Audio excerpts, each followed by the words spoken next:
Welcome back to What Arty Noobs with General Disturbance. This is a Grille. It's a Tier 5 German SPG built on the Hetzer chassis, or Panzer 38T, or Lightviz 38, whichever way you want to look at it. And it's located on the north spawn of Erlenberg under the command of Captain Pugwash. Yes, that's that famous cartoon character. Mostly shown in Great Britain, I believe. It may have been some other country that was doing the cartoon work. But yes, Captain Pugwash. Had a funny tune that went with it as well. Look it up on YouTube, you'll see what I mean. It was quite funny. And children's cartoon character. Well, it's a 15cm howitzer, which is capable of 540 alpha and penetrating 38mm of armour. And Captain Pugwash has set himself up in a position so he can actually shoot down towards the lower town, but at this angle, well, it's not that great at shooting at targets in town, but it's certainly very good at shooting at targets within the castle, except when they're sitting behind that tower. That leopard has taken a huge amount of damage, and he's now vulnerable to a splash kill. So is Captain Pugwash going to put a round in? No, he's decided instead he's going to go for that Panzer T25. Dialing in. That's good. He's got it right this time. He was doing a lot of shots which were not fully aimed the last time, and so consequently he wasn't actually getting his shots on target. But he's certainly changed that now, and he's definitely getting shots on target. He stunned that Panzer T25, but he used his medkit to get rid of it as quickly as he could. He's loaded again. Rounds out. This looks good. It is! And he's got the first kill of the game. Okay, now we've got a Panzer Mark IV Ausrung H. And he's backing up because he doesn't like what happened to his teammates. He obviously fears our guys who are in the north end of the castle. A T1 Heavy, a Leopard. And there's also one other tank in there. And he's fired at the Excelsior this time round. And he got a nice little hit there. 185 hit points. Ooh, now that's a juicy target. KV-222, which is a Tier 7 hull. The KV-3 hull rather. With a Tier 5 turret. It's a particularly tough tank to take down, but so long as you aim for the right places, you can easily take it down. And Arty tends to get it right every time. When he's fired a round in, and oh, he hit the building there. That was bad RNG, I'm afraid. The Russian number generator got him again. Well, he's reloading. Normal reload time for a Grille is about 22 seconds, but it appears that he's actually got it down to approximately 20 seconds or so, and again he hits the wall. That's a much better target, that the T67. He's basically just sitting there in the open using that mound of rubble for cover, but of course it doesn't provide cover from a shell that's coming in from above. So he's lining up his shots. He's ready to go, but the target's disappeared. Oh, and the Excelsior suddenly appears. So he'll go for that one instead. A direct hit wipes him out. Well, nearly wipes him out. 199 hit points, but it makes him vulnerable. And 5 hit points is all he got left from stun assist after he was killed. And there's that KV-220. The one I was mentioning earlier. And the trick with those is to aim for the turret, because the turret's actually got weak armour, but the hull is very, very strong. And Arty is about the only one who can actually damage any part of that tank. It's the same with the Panzer Mark IIJ.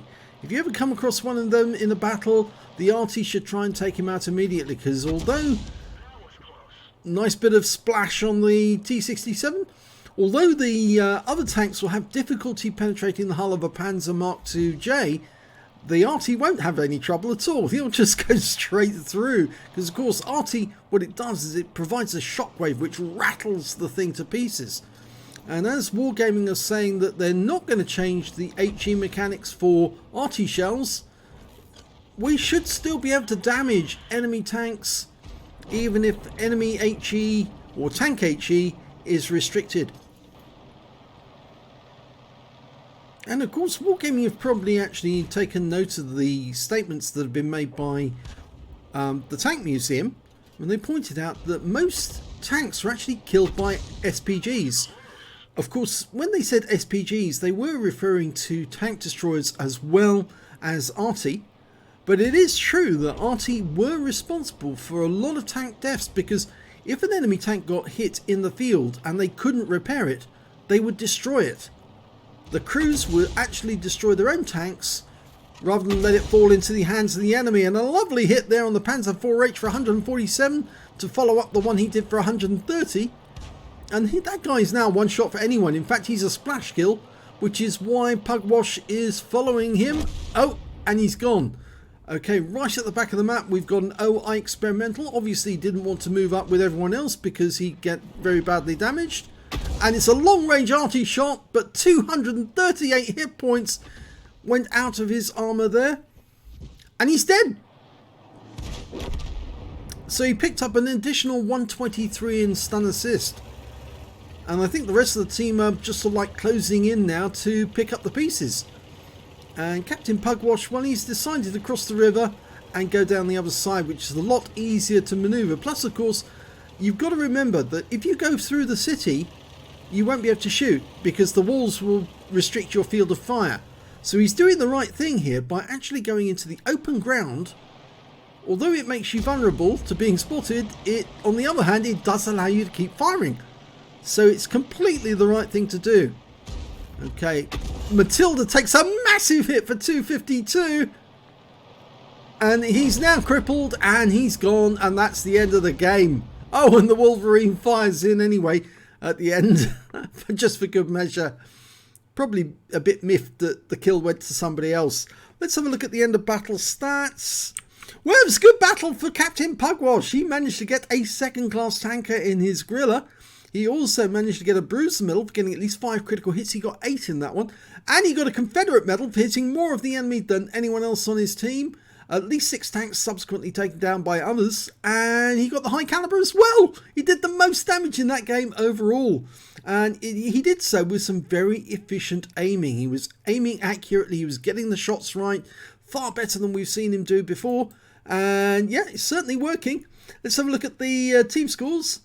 There you go, top of the table, 1,560 hit points of damage. Shows he hasn't lost any of his skill. He's now hitting them hard and hitting them accurately.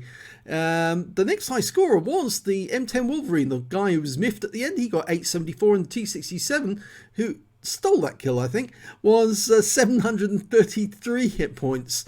When it came to kills, it was actually shared between the M10, the T67, the other M10, the French one, and the VK1602 Leopard and the Matilda 4. Unfortunately, Captain Pugwash only got the 1 kill in that game, but then there were only 4 members of the enemy team who actually got a kill. Would you believe that?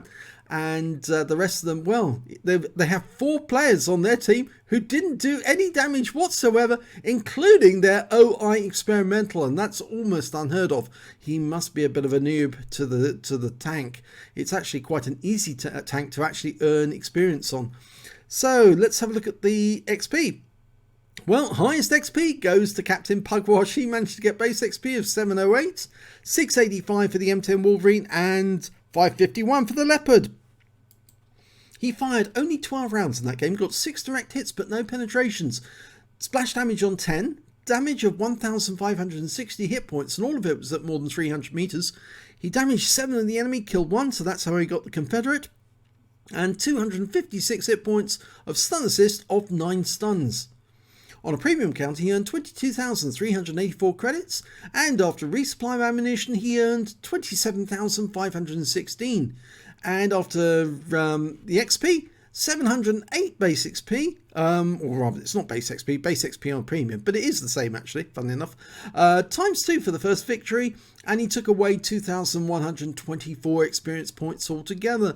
Now, it doesn't show on what replays that he must have picked up 2 bonds as well, because after all, you get 1 bond for getting a Confederate and 1 for getting the high caliber. So nice.